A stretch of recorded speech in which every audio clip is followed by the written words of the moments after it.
یہ تو چلیں کہ انہوں نے کچھ خفیہ ایجنسیوں کا نام لیا, ان کو مینشن کیا, لیکن کچھ مافیاز کا دباؤ بھی ہو سکتا ہے. میں ایک جنرل ایک بات کر رہا ہوں کہ اگر کسی جج پہ ہائی کورٹ کے یا لوور کورٹ کے کسی کا دباؤ ہے کسی بھی قسم کا, یا برائب کی کوئی آفر ہے, تو اس کا کوڈ آف کانڈکٹ کیا کہتا ہے, اس کو کس طریقے سے اس کو رپورٹ کرنا چاہیے؟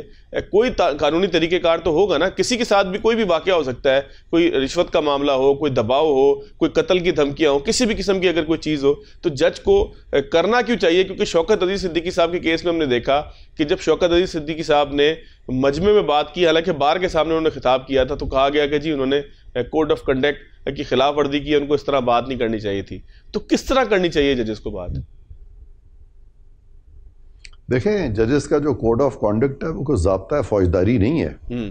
اس میں یہ طریقہ نہیں بتایا ہوا کہ اگر ججز کے ساتھ کوئی افینس ہو جائے, یا جج کے ساتھ کوئی اس کے گھر میں گھسا ہے یا اس پہ کوئی پریشر ڈالے, افینس کرے, تو وہ تو ضابطہ فوجداری میں معاملات جاتے ہیں نا. وہاں پہ یہ کوڈ آف کانڈکٹ کا اس چیز سے تعلق نہیں ہے. کوڈ آف کانڈکٹ کا تو صرف اس حد تک ریلیونس ہے کہ ایک جج جو ہے اس کو کس قسم کا اپنا کانڈکٹ رکھنا چاہیے جبکہ وہ جج ہوتا ہے. تو اسی کانڈکٹ کو دیکھتے ہوئے میں سمجھتا ہوں کہ قانون جو ہے اس نے اپنا رستہ لینا ہے, اور ججز کو اس طرح کے معاملات جو ہیں وہ پولیس کو رپورٹ کرنے چاہیے تاکہ پولیس اس پہ پھر ایکشن لے, اور اگر پولیس ایکشن نہ لے تو پھر ججز جو ہے وہ عدالت سے رجوع کر سکتے ہیں, اور عدالت پھر اس میں آرڈر پاس کر کے کہہ سکتی ہے کہ بھئی پولیس اپنی ڈیوٹی نہیں دے رہی, تو کمپیل کر سکتی ہے انسپیکٹر جنرل پولیس کو کہ آپ جو بھی آپ کا ادارہ ہے اس میں جو لوگ ہیں ان کو کہیں کہ وہ آئین کے مطابق یا قانون کے مطابق اس معاملے میں پیش رفت کریں اور تفتیش کریں. لیکن یہ کہنا کہ کوڈ آف کانڈکٹ میں اس کا طریقہ وضع کیا جائے, اس کا کوڈ آف کانڈکٹ سے ساری دنیا میں کوئی تعلق نہیں ہے. اگر کہ جج کی کوئی ڈیفیمیشن کرتا ہے یا جج کے خلاف کوئی افینس کرتا ہے تو وہ ایک علیحدہ چیز ہے, اور کوڈ آف کانڈکٹ ایک بالکل علیحدہ چیز ہے. اچھا عرفان صاحب, اتنا غیر معمولی آپ کو فیل ہوا کہ ایک ہائی کورٹ کے جو کیپٹل کا ہائی کورٹ ہے وہاں کے 6 ججز نے اس طرح سے خط لکھا سپریم کورٹ کے چیف جسٹس کو, حالانکہ اگر اس کی پوری ٹریل اٹھائیں تو پہلے بھی وہ اس طرح کی بات کرتے رہے, بتاتے رہے, علم میں لاتے رہے, لیکن اس طرح سے خط لکھنا یہ پاکستان کی عدالتی قانونی تاریخ میں کتنا غیر معمولی ہے؟ دیکھیں, خط لکھنے میں تو کوئی حرج نہیں ہے اگر ایک خط لکھتا ہے, لیکن جنرلی ایک کسی بھی ادارے میں اس طرح سے بجائے کہ آپ دوسرے کو خط لکھیں. فار ایگزامپل, اگر ایگزیکٹو میں کسی بڑے افسر کے ساتھ کوئی افینس ہو جائے یا کچھ ہو جائے تو آپ کا خیال ہے کہ وہ پرائم منسٹر کو خط لکھے گا؟ کبھی بھی نہیں لکھے گا. وہ جو ادارے ہیں, اگر پولیس کیس ہے تو پولیس کو رپورٹ کرے گا, اگر کوئی ایف آئی اے کا معاملہ ہے تو ایف آئی اے کو رپورٹ کرے گا. یہ نہیں ہوتا کہ ایک ہائرارکی میں آپ جو ٹاپ باس ہے اس کو لکھتے ہیں, یعنی یہ ایک پریکٹس اس طرح کی نہیں ہے. لیکن اگر بارہا کوئی اس طرح سے تنگ کرے تو ایک سرکاری افسر ڈیفینیٹلی پرائم منسٹر صاحب کو بھی بتا سکتا ہے کہ جی یہ دیکھیں مجھے بہت ہی تنگ کیا جا رہا ہے اب, اور یہ جو افسران ہیں یہ بھی غالباً اس میں ملوث ہو گئے ہیں. تو یہاں پہ لگ یہ رہا ہے کہ چیف جسٹس آف پاکستان سے جو یہ شکایت لگائی گئی ہے یا ان تک یہ چٹھی پہنچی ہے, وہ ججز جو ہے اپنے چیف جسٹس سے بھی غالباً سیٹسفائیڈ نہیں ہیں, کیونکہ وہ کہتے ہیں کہ ہم نے چیف جسٹس اسلام آباد ہائی کورٹ کے نوٹس میں بھی یہ ساری بات ہم لے کے آئے تھے, لیکن کوئی خاطر خواہ پیش رفت اس میں ہوئی نہیں. دوسری چیز یہ ہو سکتی ہے کہ چیف جسٹس سمجھتے ہوں گے کہ ٹھیک ہے ان کو کچھ محسوس ہوا ہے کوئی, لیکن اس میں کوئی ایسی بڑی بات فی الحال نہیں ہے. یہ جو تھریٹس ہیں یہ آپ ان کو محسوس ہو رہے ہیں لیکن دراصل ریئل تھریٹ نہیں ہے. تو چیف جسٹس جو اسلام آباد ہائی کورٹ ہے ان کی ایک اپنی رائے بھی ہو سکتی ہے اس میں. تو بیسٹ یہی تھا کہ یہ خود ہی رپورٹ کر دیتے, جو ایجنسیاں اس طرح کی چیزوں سے ڈیل کرتی ہیں, کہ اگر کوئی آپ پہ دباؤ ڈالے یا مجھ پہ ڈالے تو ڈیفینیٹلی ہم پھر پولیس تو کوئی رجوع کریں گے نا. جی بالکل ٹھیک ہے. اچھا عرفان صاحب, وزیر اعظم پاکستان کی ملاقات ہوئی چیف جسٹس آف پاکستان قاضی فائزی صاحب سے. اس سے پہلے قاضی فائزی صاحب نے ان تمام 6 ججز سے ملاقات بھی کی, پھر اجلاس بھی ہوتا رہا فل کورٹ. تو ابھی تک کی جتنی بھی ٹائم لائن آپ کے سامنے آئی ہے, آپ کو لگتا ہے کہ اس کیس کو ٹھیک طریقے سے ڈیل کیا جا رہا ہے کہ جہاں پر پھر ایک کمیشن بھی ریٹائرڈ جج کی سربراہی میں بنایا جائے؟ دیکھیں, اصل میں یہ ساری چیز میں ایک جو وہ کہتے ہیں نا آپٹکس, تو آپٹکس بھی ہمارے ملک میں اب بہت امپورٹنٹ ہو گئے ہیں. اور چونکہ یہاں پہ اشارہ اس طرف تھا کہ ہماری اسٹیبلشمنٹ کے لوگ جو ہیں وہ یہ چیز کر رہے ہیں، تو لہٰذا اگر اس پہ حکومت بالکل ہی خاموش تماشائی بنی رہتی یا چیف جسٹس صاحب بھی اس پہ خاموشی اختیار کرتے تو پھر اشارہ اس طرف جاتا کہ غالباً وہ بھی کوئی نرم گوشہ رکھتے ہیں ان کے لیے، اداروں کے لیے، تو یہ ایک آپٹکس کا بھی زیادہ اس میں عمل دخل ہے. تو انہوں نے اپنی طرف سے اپنی نیوٹرلٹی کا اظہار کیا چیف جسٹس آف پاکستان نے، اور اسی لیے انہوں نے خود اس کو ٹیک اپ نہیں کیا، کیونکہ اگر اسٹیبلشمنٹ اور عدلیہ کے درمیان اگر کوئی مس انڈرسٹینڈنگ ہے یا کوئی آپس میں کوئی ٹینشن چل رہی ہے تو عدلیہ خود تو یہ معاملہ پھر نہیں دیکھ سکے گی. کیونکہ آپ اگر دیکھیں پاکستان کا ماضی، تو پاکستان کی جو اسٹیبلشمنٹ ہے اس کا تو بڑا گہرا تعلق رہا ہے عدلیہ کے ساتھ، خاص طور پہ جب ایکسٹرا کانسٹیٹیوشنل ٹیک اوورز ہوا کرتے تھے تو جج صاحبان جو ہیں ان کو قانونی بھی قرار دیتے تھے اور آئینی بھی قرار دیتے تھے. تو اس کی ایک بڑی لمبی ہسٹری ہے پاکستان کے یعنی ڈسپنسیشن میں، اس کی باقاعدہ ایک طویل تاریخ ہے جو ہمارے سامنے ہے. تو غالباً یہ ساری چیزوں کو دیکھتے ہوئے مجھے تو یہ تمام جو آپٹکس ہیں یہ زیادہ سائیکولوجیکل ایشوز لگ رہے ہیں، اور جس میں کہ ہر کوئی جو ہے ایک دوسرے کی سائیکی کے ساتھ غالباً کھیل رہا ہے، کیونکہ یہ بھی ایک سائیکولوجیکل چیز ہے کہ جی ہم پہ کوئی چیز مسلط کی جا رہی ہے، ہمیں ڈرایا جا رہا ہے. کیونکہ آپ دیکھیں کہ بھٹو کیس میں 3 ججز نے تو کہہ دیا تھا سپریم کورٹ میں کہ ذوالفقار علی بھٹو کو ایکوٹ کیا جائے، تو وہ جو 3 تھے کیا ان پہ دباؤ نہیں تھا؟ باقی 4 نے کہہ دیا جی نسیم حسن شاہ صاحب نے کام پہ دباؤ تھا، لیکن ان 3 پہ کیوں نہیں دباؤ تھا؟ تو یہ بہت سارا دباؤ جو ہے ہمارے جج صاحبان کئی دفعہ خود بھی ماضی میں لیتے رہے ہیں. اس دفعہ میں یہ نہیں کہہ رہا کہ یہ دباؤ جو ہے ان کا وہ بالکل ہی بے معنی ہے، ہو سکتا ہے اس میں کوئی نہ کوئی منطق ہو، کوئی نہ کوئی وزن ہو، اس کو میں خارج از امکان نہیں قرار دوں گا، لیکن پھر بھی جب تک ٹھوس شواہد نہیں آئیں گے تب تک اس میں مزید پیش رفت جو ہے بڑی مشکل ہو جائے گی. اچھا، تحریک انصاف کا یہ کہنا ہے کہ جی ہم اس جو ہے وہ کمیشن کو تسلیم نہیں کرتے کہ جو ریٹائرڈ جج کی سربراہی میں ہو، بلکہ اوپن کورٹ کے اندر اس کی سماعت کی جائے. تو کیا ایسا ممکن تھا کہ اوپن کورٹ میں سماعت کی جاتی؟ تحقیقات کس چیز کی ہوتی؟ پھر اوپن کورٹ میں کس طریقے سے کام چلتا؟ یہ سیاسی معاملہ آپ کو لگتا ہے، مطالبہ سیاسی لگتا ہے، یا اس میں کہیں پر کوئی میرٹ بھی ہے؟ دیکھیں ججز جو ہیں ان کی جو اپوائنٹمنٹس ہیں وہ مختلف ادوار میں مختلف سیاسی دھڑوں کے نیچے ہوئی ہیں، اور جو بھی وقت کا چیف جسٹس ہوتا ہے کئی دفعہ وہ اس سیاسی حکومت کے ساتھ مل کے یہ اپوائنٹمنٹس ہوتی ہیں ججز کی. جس طرح پچھلے چیف جسٹس تھے تو انہوں نے بہت سارے اپوائنٹمنٹس جو کی تھیں وہ حکومتوں کے ساتھ اس بیسس پہ کی تھی کہ کچھ لوگ آپ رکھ لیں کچھ ہم رکھ لیتے ہیں. اس میں کوئی پیور میرٹ کا طریقہ تو فالو کیا نہیں گیا تھا. یہ نہیں میں کہتا کہ اگر میرٹ کا طریقہ فالو نہ کیا جائے تو جو ججز اپوائنٹ ہوئے ہیں ان کا میرٹ نہیں ہے. کئی دفعہ نہیں بھی فالو کیا جاتا تو میرٹڈ لوگ بھی آ جاتے ہیں. لیکن یہ جو سارا طریقہ کار ہے اس میں ڈیفینیٹلی اس چیز کا بڑا ایک اثر ہوتا ہے کہ وہ کون لوگ تھے جنہوں نے ان ججز کو اپوائنٹ کیا، ان کا اپنا جو سیاسی رجحان ہے وہ کدھر ہے، اور سیاسی پارٹیاں جو ہیں وہ کن لوگوں کو جج دیکھنا چاہتی ہیں اور کن لوگوں کو جج نہیں دیکھنا چاہتی. اور یہ ہمیشہ ہوتا ہے کہ کبھی جس طرح پچھلے چیف جسٹس تھے انہوں نے جب کہا عمران خان کو گڈ ٹو سی یو تو ایک تاثر گیا کہ ان کا غالباً نرم گوشہ پی ٹی آئی کے لیے ہے، اور اس کے برعکس کچھ دوسرے ججز جو ہیں جب انہوں نے فیصلے اس کے برعکس کیے تو پی ٹی آئی والوں نے کہا کہ یہ تو ہمارے خلاف ہیں. تو یہ ساری باتیں اب سامنے ہیں. میں ایز فار ایز پاسبل ججز کو نہ تو اپنے معاملات کو اس طرح سے اٹھانا چاہیے، اور اگر واقعی کوئی دباؤ کا شکار ہیں تو پھر ان کو چاہیے کہ اس وقت کنٹیمپٹ کا نوٹس دیں یا لا انفورسنگ ایجنسیز کو بتائیں، یا پھر اگر وہ مقابلہ نہیں کر سکتے تو پھر دوسرا طریقہ یہ ہے کہ خاموشی سے استعفیٰ دیں اور گھر چلے جائیں. عرفان صاحب، یہیں سے ایک سوال یہ بھی پیدا ہوتا ہے کہ اب جب کبھی بھی پاکستان تحریک انصاف کو ان 6 ججز کی جانب سے ریلیف ملے گا تو پھر یہی سوال پیدا ہوگا کہ یہ تو 22 تھے، انہوں نے تو جو ہے وہ پاکستان تحریک انصاف کے سیاسی بیانی کو سپورٹ کرنے کے لیے ایک خط لکھا. ایک جواز تو پیدا ہو سکتا ہے نا فیوچر کے اندر.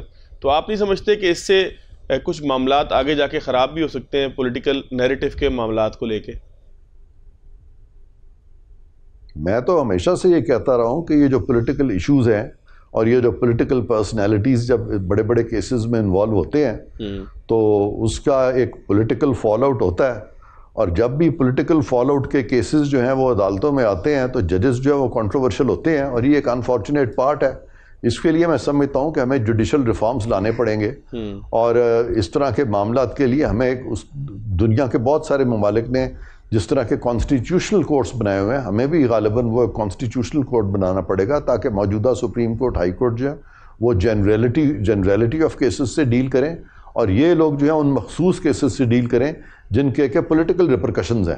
تو یہ ایک چیز جو ہے آنے والے دنوں میں یہ بھی دیکھنا ہوگی, کیونکہ ابھی تک تو ہمارے جو ججز ہیں پچھلے 20-30 سال میں جو اپوائنٹمنٹس ہوئی ہیں, کچھ ججز جو تھے ان کے بارے میں تاثر تھا کہ جی ان کو اسٹیبلشمنٹ چاہتی ہے, کچھ کے بارے میں تھا کہ نہیں جی وہ تو ایک پاکستان کی کوئی بڑی پارٹی جو ہے وہ اس کے ساتھ تھے, کوئی 3-4 ہی تو پارٹیز ہیں ہماری, تو ہر کوئی جو ہے کسی نہ کسی پارٹی کی وجہ سے یا کسی نہ کسی ادارے کی یا اسٹیبلشمنٹ سے تعلق کی وجہ سے ججز بنے ہیں. تو اس چیز کو ہمیشہ کے لیے اگر آپ نے ختم کرنا ہے تو پھر پارلیمنٹری کنسنسس کے ساتھ ایک نئی عدلیہ کو تشکیل دینا پڑے گا سپریم کورٹ اور ہائی کورٹ لیول پہ, تاکہ یہ جو ایک کنٹروورسی آ رہی ہے بار بار اس کو ونس فار آل جو ہے ختم کیا جائے اور جڑ سے اکھاڑ کے پھینکا جائے اس کو. تو یہ بھی ایک آپشن ہے جو کہ پارلیمان کے ذریعے ایکسرسائز ہو سکتا ہے, لیکن یہ اسی صورت میں ہو سکتا ہے اگر سیاسی دھڑے تمام جو ہیں وہ جا کے تو اسمبلی میں بیٹھیں اور پارلیمان کو مضبوط کریں, لیکن وہ بھی چیز فی الحال ہمیں نظر نہیں آ رہی. تو کافی ایک کیوس کی سی صورت حال جو ہے بن جاتی ہے جب بھی کوئی اس قسم کا ایشو اٹھتا ہے. بہت شکریہ عرفان قادر صاحب سر آپ کے وقت کا. ناظرین آپ بریک لیں گے, بریک کے بعد آگے چلیں گے.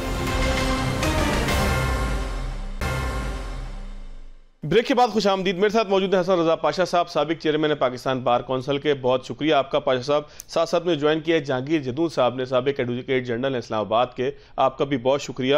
جدون صاحب میں آپ سے شروع کر لیتا ہوں. پاشا صاحب سے تھوڑی سی معذرت کہ میں نے پاشا صاحب سے جو بات کرنی ہے تھوڑی مختلف ہے, اس لیے تھوڑا سا ابتدا آپ سے لے لوں. جہانگیر صاحب کتنا بڑا کیوس کریٹ ہوا اس خط کے نتیجے میں کہ جب بہت سے کیسز ایسے ہوں کہ جو پاکستان تحریک انصاف کے حوالے سے عدالتوں میں چلنے ہوں, اور اب جب ان کیسز کی سنوائی ہوگی تو کیا دوسری جانب سے نیریٹو یہ بلڈ نہیں ہوگا کہ ان ججز نے تو کسی نہ کسی طریقے سے پاکستان تحریک انصاف کے بیانیے کے حق میں خط لکھا تھا؟ بسم اللہ الرحمن الرحیم. نہیں دیکھیں, ہم نے مختلف چینلوں میں پہلے بھی بات کی ہے کہ یہ جوڈیشری کا ایشو ہے, یہ کسی پولیٹیکل پارٹی کا ایشو نہیں ہے, اور اس ایشو کو پولیٹیسائز کرنے سے معاملات جو ہیں وہ مطلب بجائے اس سے کہ سیدھے طرح حل ہوں یا سیدھے کسی راستے کی طرف نکلے تو پھر اس میں رکاوٹیں پیدا کرنے والی بات ہے. تو اس ایشو کو کسی بھی پولیٹیکل پارٹی کو ارریسپیکٹیو آف, چاہے وہ پی ٹی آئی ہو, کوئی پاکستان پیپلز پارٹی ہو, پی ایم ایل این ہو, کوئی بھی پارٹی ہو, یہ دیکھیں نا purely rule of law, independence of judiciary اور ایکسیس ٹو جسٹس جو فنڈامنٹل رائٹ ہیں یہ ان کا ایشو ہے. اس میں کوئی کسی سیاسی جماعت جو ہے وہ عام, اس میں پورے پاکستان کے جو عوام ہے وہ سٹیک ہولڈر ہے. اب اس میں ایک دیکھیں نا, وہ کہتے ہیں جی ان کے کیسز لگے ہوئے ہیں, ہم تو چاہتے ہیں کہ ان کے کیسز جس کی بھی پارٹی کے کیسز ہوں کسی بھی کورٹ میں وہ میرٹ پہ ڈیسائیڈ ہوں, وہ میرٹ پہ ڈیسائیڈ ہو, اور ججوں کو پریشر نہیں لینا چاہیے. یہ تو اب پاکستان کی تاریخ ہے نا, 76 سالہ تاریخ ہے کہ جو بھی سیاسی مقدمہ جاتا ہے اس میں بعد میں پتہ لگ جائے جی اس میں یہ سیاسی اثر و رسوخ استعمال ہوا, یہ انٹیلیجنس کی طرف سے یا کسی اور ادارے کی طرف سے, طاقتور ادارے کی طرف سے یہ اثر و رسوخ استعمال ہوا, اور اس کا فیصلہ جو ہے وہ جو وقت کی اسٹیبلشمنٹ ہوتی ہے وہ اپنے حق میں لیتی ہے, اور بعد میں وہ فیصلہ پھر جو ہے وہ 2-4 سال کے بعد جب اسٹیبلشمنٹ کا جو سائڈ ہے وہ چینج ہوتی ہے تو وہ سسٹین نہیں کر سکتا. تو یہ پریکٹس اب پاکستان کے اندر کب تک چلے گی؟ ختم ہونی چاہیے. ہم کہتے ہیں کہ جوڈیشری کو ایز اے ادارہ انڈیپینڈنٹ کام کر دینا چاہیے, اور یہ جوڈیشری پہ اپنے پہ بھی ذمہ داری آج ہوتی ہے کہ وہ اپنے ادارے کو انڈیپینڈنٹ کریں. اب زمانہ دیکھیں تبدیل ہو چکا ہے, ہم یہ آڑ میں یہ نہیں کہہ سکتے جی پیچھے سے چلا آ رہا ہے 75-76 سال ہو گئے ہیں تو اب بھی اس طرح چلنا چاہیے. اب دیکھیں نا, اب ایک ڈیجیٹل زمانہ ہے, سوشل میڈیا کا زمانہ ہے, ہر انسان کو پتہ ہوتا ہے, ٹرانسپیرنسی زیادہ ہونی چاہیے.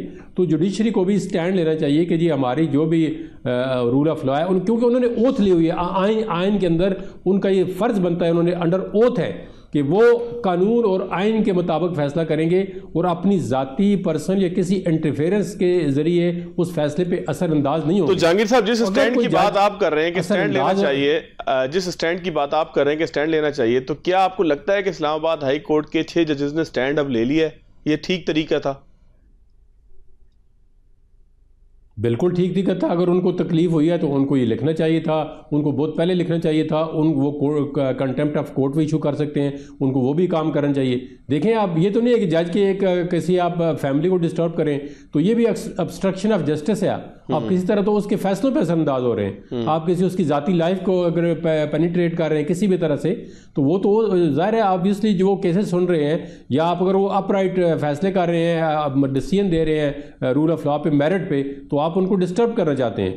یہ تو ابسٹرکشن آف جسٹس میں آتا ہے, یہ کنٹمپٹ آف کورٹ میں آتا ہے. اب یہ تو نہیں ہے کہ ایک جج صاحب چیمبر میں بیٹھے ہوئے ہوں, وہاں پہ آپ کیمرے لگا لیں, ان کی فون جو ہے وہ بک کریں آپ, یا ان کے گھروں کے اندر کیمرے لگا لیں, یا ان کے اور جو باقی جو دیکھیں وہ بھی ہماری طرح انسان ہے, ان کو بھی ہر تعلیم کی ان کے بچوں کو ضرورت ہے. ان کے بچے آتے جاتے ہیں کھانے پینے کے لیے, شہروں میں جاتے ہیں, بازار میں جاتے ہیں خریدنے کے لیے. وہ تو بس جب وہ کورٹ میں بیٹھتے ہیں تو وہ جج ہوتے ہیں, باقی تو معاملات ان کے عام انسان کی طرح ہی ہوتے ہیں. بالکل ٹھیک ہے. تو وہ ان کا دیکھنا, ان کی زندگی کو کسی طرح اس ڈسٹرب کرنا جو ہے, یہ بالکل جو ہے ایک اب جوڈیشری پہ اٹیک کرنے والی بات ہے, اور یہ نہیں ہونی چاہیے. جدون صاحب, میں دوبارہ آپ کی طرف آتا ہوں. ذرا پاشا صاحب, آپ سابق جج رہے ہیں, تو اگر آپ کے ساتھ اس طرح کا کوئی واقعہ پیش آتا تو آپ کیا فوجداری کسی کیس کی طرف جاتے, کسی کے اوپر کیس کرتے, عدالت کا سہارا لیتے, کنٹمپٹ کرتے, یا خط لکھنا آپ سمجھتے ہیں کہ اپروپریٹ تھا؟ آپ کا ضابطہ اخلاق کیا کہتا تھا اس حوالے سے؟ دیکھیں, یہ کیس ٹو کیس ویری کرتا ہے.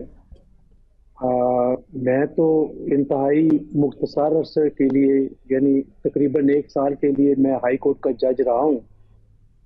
اس عرصے کے دوران تو ہمیں کسی نے اپروچ نہیں کیا, نہ کسی ساتھی جج نے, نہ کسی ایجنسی, نہ کسی حکومتی نمائندے نے. تو یہ اس ایکسپیرینس سے ہم نہیں گزرے. لیکن ایک بہرحال آپس میں بات جب کرتے تھے تو یہ ضرور ہوتی تھی کہ ہمارے چیمبرز جو ہیں وہ سرویلنس ہوتی ہے.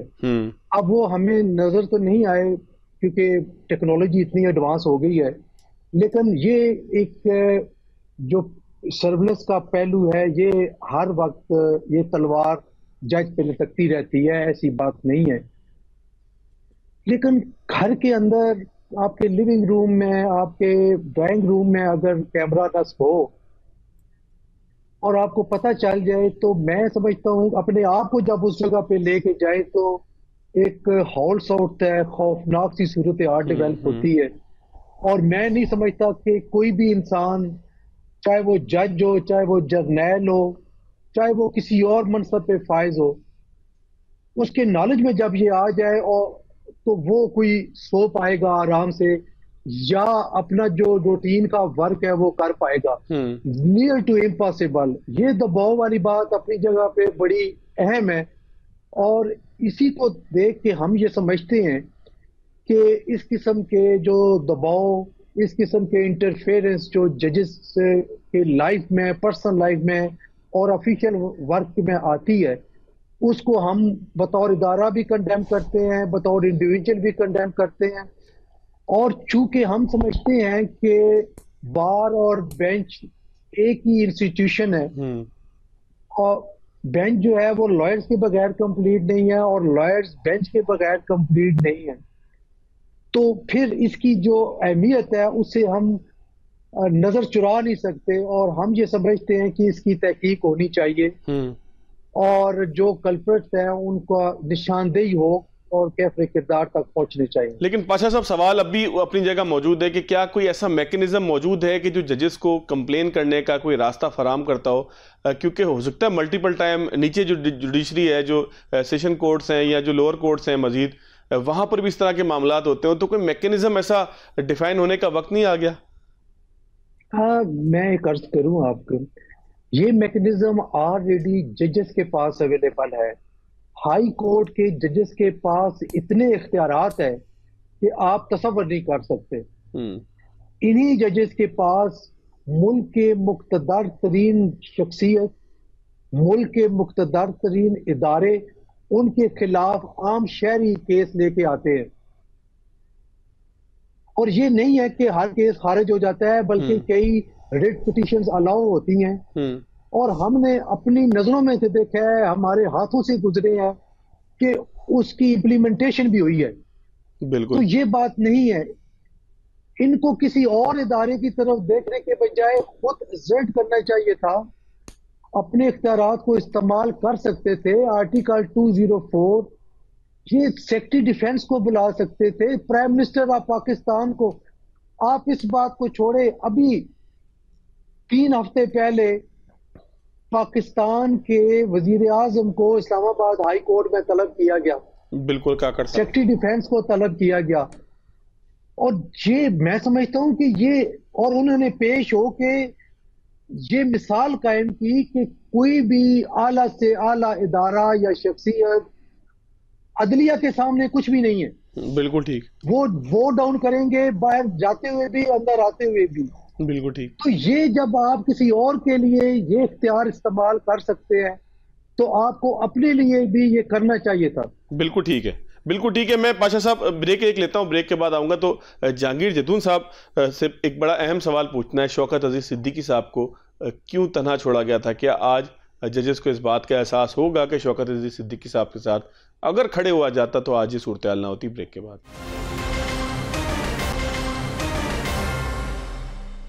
بریک کے بعد خوش آمدید جہانگیر جتون صاحب۔ شوکت عزیز صدیقی صاحب تقریباً 5 سال آئسولیشن میں رہے، ان کی اپنی برادری نے ان کا ساتھ نہیں دیا، یہاں تک کہ کہا یہ جا رہا ہے، انصار عباسی صاحب کی خبر ہے کہ ان کی بیٹی کی شادی تھی، انہوں نے سب کو مدعو کیا، کوئی بھی نہیں آیا، اور ان کو بڑی حقارت کے ساتھ دیکھا جاتا تھا کہ اس نے شاید کو پتہ نہیں کیسا کام کر دیا۔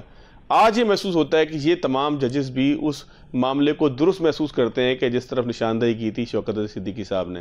تو آپ کو لگتا ہے کہ دیر آئے درست آئے کا معاملہ ہو گیا؟ نہیں، دیکھیں، اگر ججز کو جس طرح آپ سٹینڈ لے رہے ہیں، شوکت صدیقی صاحب کا اصل میں تھوڑا سا ایشو یہ تھا جس سے لوگ اختلاف کر رہے تھے، ان کی باتوں سے تو سپریم جوڈیشل کونسل بھی اختلاف نہیں کرنا چاہتی تھی کہ ان کی تحقیقات ہونی چاہیے۔ ان کا صرف یہ تھا جس طرح ان ججوں نے خط لکھا ہے جی کہ ہمیں بتائیں ہم اپنی گریوینس جو ہے یا ہمیں جو اس طرح کی چیزیں ہوتی ہیں ہم کہاں پہ بیان کریں، تو اس کا کوئی کوڈ آف کانڈکٹ ہو۔ آپ کو بتائیں کہ میں آپ کو ذرا ایک بتا دوں کہ ابھی code of conduct judicial council نے تھوڑا سا پیچھے چینج کیا ہے، کوئی 3-4 ہفتے پہلے، تو اب ججز کو کہتے ہیں ان کے خلاف اگر کوئی ایلیگیشن لگتی ہے تو ان کو پریس کے ذریعے یا کسی بھی ذریعے سے جواب دینے کا اختیار ہے کہ وہ اس کو ایلیگیشن کو مسترد کر سکتے ہیں یا جو بھی جواب دینا چاہے وہ دے سکتے ہیں جج کو۔ پہلے تو یہ بھی نہیں تھا۔